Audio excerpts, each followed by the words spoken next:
it's Tanya. Thank you so much for stopping by my channel today. If you're new here, I basically come on here to test, talk about, and review all products that deal with makeup, hair, and the skin.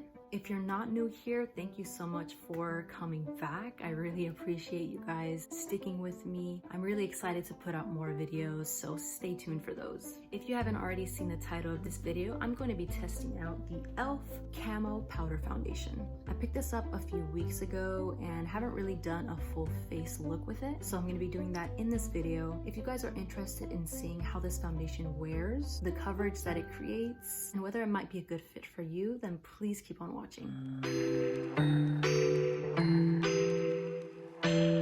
Now on the E.L.F. website, it says that it's a primer infused foundation, so it's basically telling you that you don't need to use a primer with it. It is vegan and cruelty free and claims to have a medium to full coverage and that it's buildable, so you can get light, medium, or full depending on how much you put. It says that it has a semi-matte finish, so if you're super oily and you're looking for something totally matte, this one's probably not for you. But if you have maybe oily combo skin, slightly on the dry side, this might be a good foundation.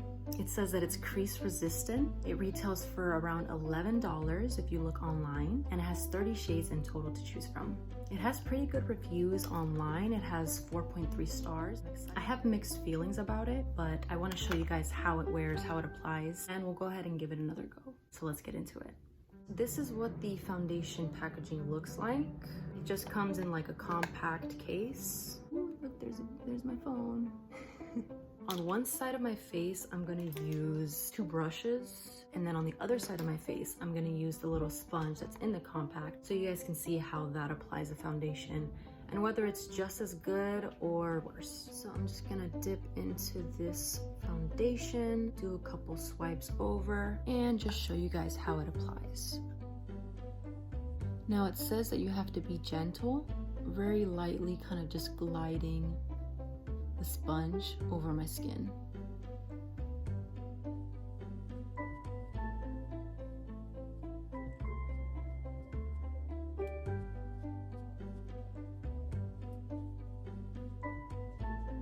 So far it doesn't look bad, but I'm not like blown away or like super excited about how it's sitting on my skin.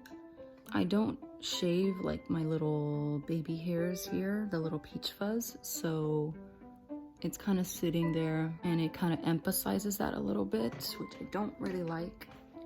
The shade match, I got one a little bit too light. I think I need to go the next one down, but I'm just gonna keep going and finish that whole side of my face and just give you guys my thoughts.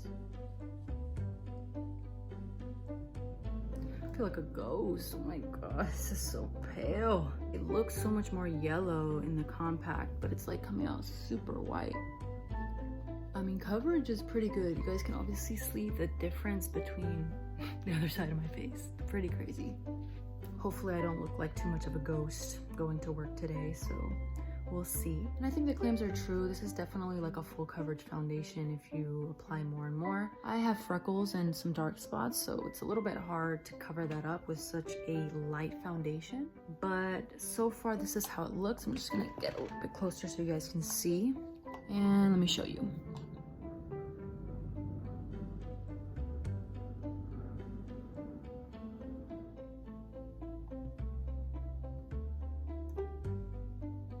It's a little bit hard on my nose because my nose has large pores, and since I didn't put a primer on to kind of fill up those pores, it's kind of emphasizing them on my nose. I don't know if you guys can see. Yeah, you can kind of see right there where my pores are just like right there for everyone to see, so that's something to consider, and one thing that I don't really like about this foundation so far. So without talking too much, I'm just gonna go ahead and go into the other side. For the other side of my face, I'm just gonna go ahead and use these two brushes. I like to use these brushes for powder or powder foundation. This one is more compact. The handle's broken, so just don't mind that. And this one's a little bit more light and it spreads out a little bit more so I can kind of get off that excess.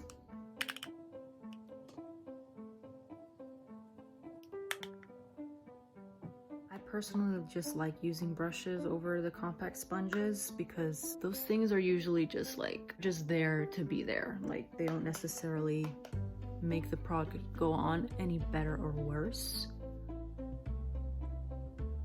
I'm pretty much getting the same results on this side. If you guys are wondering what that is, that's literally 2 little hairs growing out of my face, like I'm growing a beard.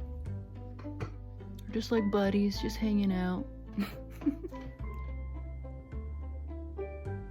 Alright, so I'm getting like a closer look at how the foundation is sitting.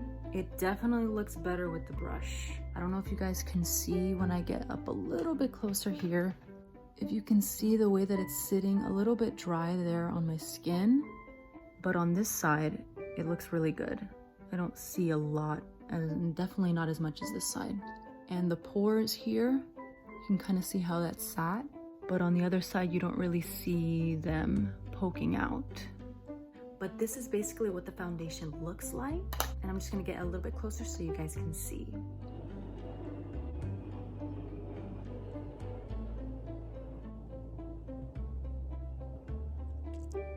I'm really excited to see how it holds throughout the day. Now at my job, I'm pretty active, so I'm moving around a lot and I have oily combo skin, so the foundation is going to be put to the test.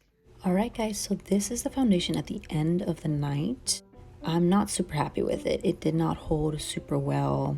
Probably about half of the foundation came off. It's not looking good on my forehead or on my nose.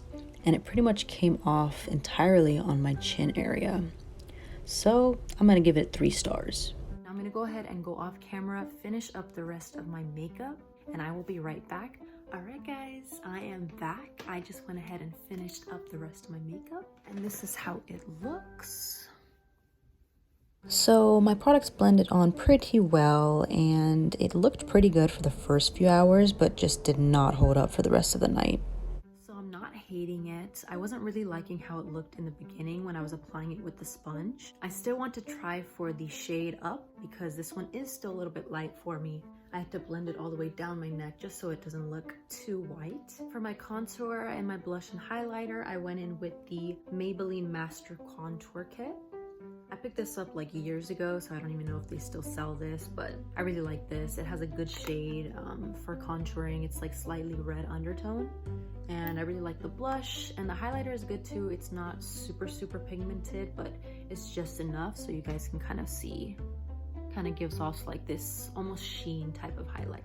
Alright guys, so that wraps up the end of this video. First off, I want to thank you guys so much for sticking around and watching. If you're new here, I basically post videos every Friday about makeup, hair, and skin products. If you're not new here, thank you so much for sticking around and watching my videos and putting up with me. I had a lot of fun doing this video for you guys today, so don't forget to like the video, comment any of your thoughts, and if you haven't subscribed, go ahead and click that subscribe button and hit the bell for notifications so you know every single time that I post. And I will see you guys in the next one. Bye!